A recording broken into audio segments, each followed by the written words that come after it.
Good morning. It's coffee and football. This is the Patriot Football League 2047. We are in our 28th season. This is the game of the week, starting week three. This is the first game on the schedule of week three.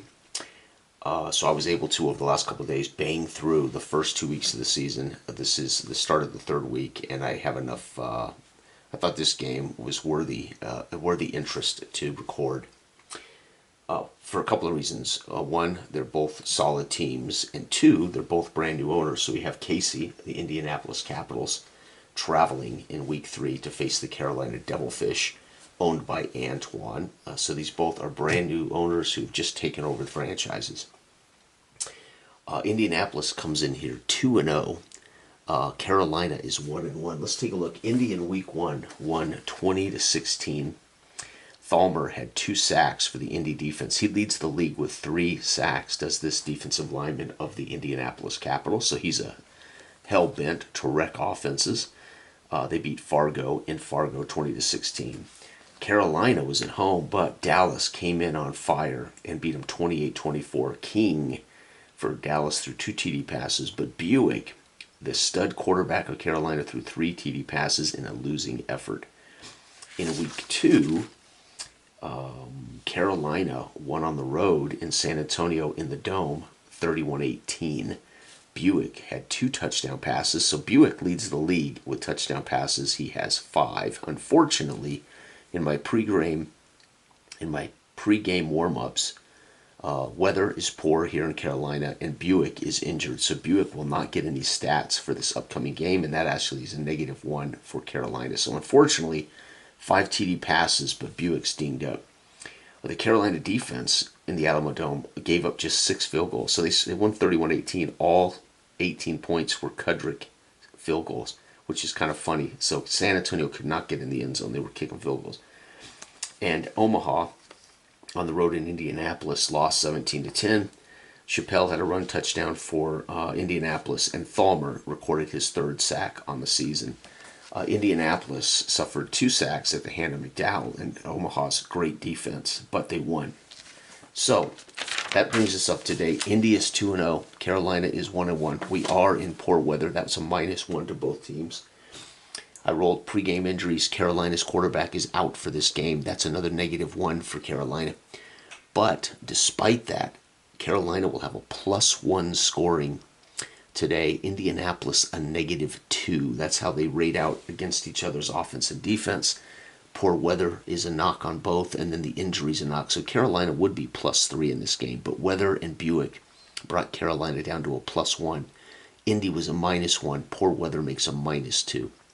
So I anticipate a fairly moderate scoring game, and Carolina has a 5% bonus on scoring. Indianapolis is a -10% scoring bonus. So let's take a look at these teams. So again, I've already talked about the leaders. Thalmer leads the league in sacks with 3 for Indianapolis. Buick leads the league in touchdown passes with 5. He will not be in this game.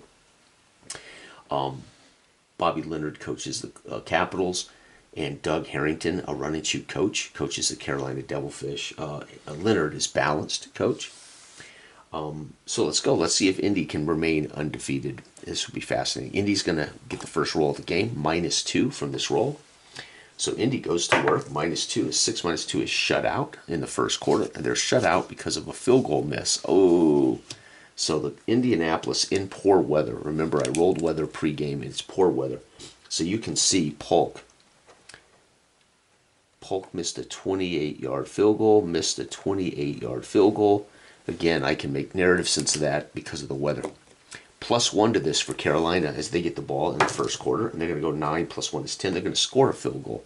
So Carolina manages in this weather. Maybe their kicker's accustomed to the kind of weather you get in Carolina. He hits a 42-yarder. Taylor, 42-yard field goal. Folks, it is 3-0 Carolina up on Indy. So Carolina trying to beat the undefeated 2-0 Indianapolis. Second quarter, Indy. First roll, -2. It's going to be 18 -2 is a touchdown. Indianapolis, you can't hold them down, baby. It's a touchdown pass. There it is, Smith with a 13-yard pass. TD2, tight end. They do not, so that means their star, Randall, does not get credit for this box score touchdown. And Smith, though, throws a touchdown. So Indy's QB, he's thrown one or two on the season so far. Indy's been doing it a little balanced, mix and run. Okay, so Carolina, though, now down 7-3. What will Carolina do? +1. 2 +1 is shutout. Carolina gets shut out in the second. It's going to be a punt. So a series of punts are why they're shut out. No highlights for the Indianapolis defense. So far, Thalmer's been shut out. No sacks.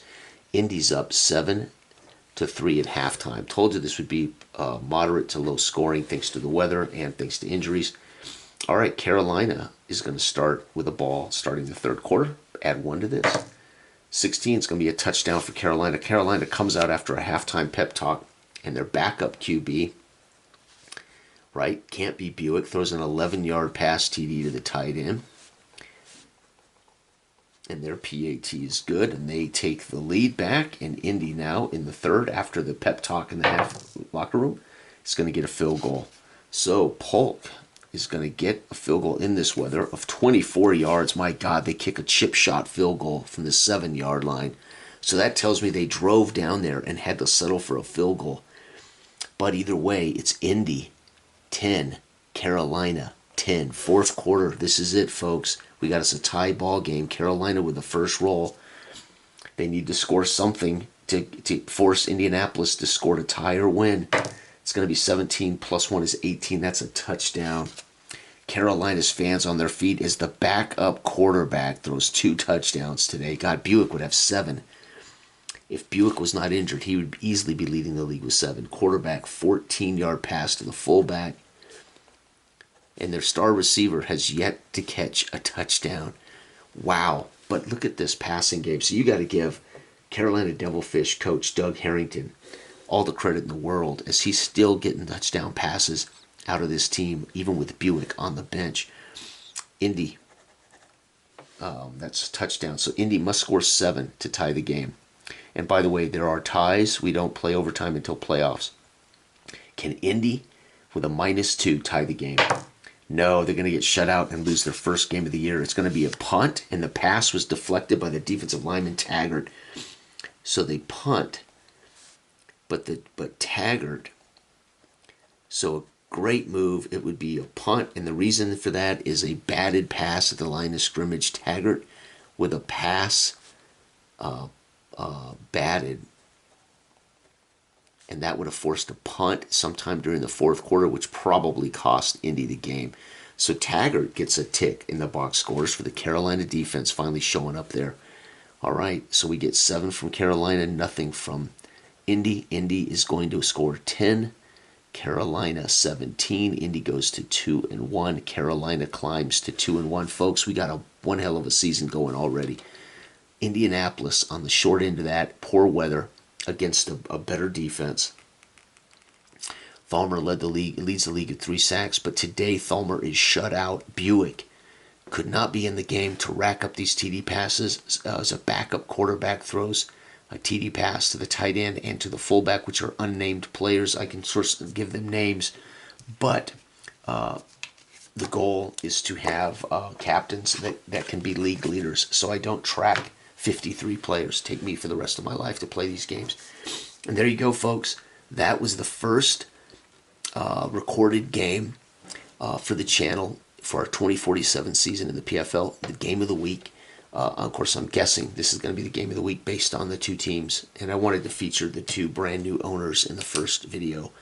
So congratulations, Antoine. Carolina climbs to 2-1. And the Indianapolis Capitals on the road, away from the Dome, suffer their first loss of the season. Thanks for watching, guys. Bye-bye.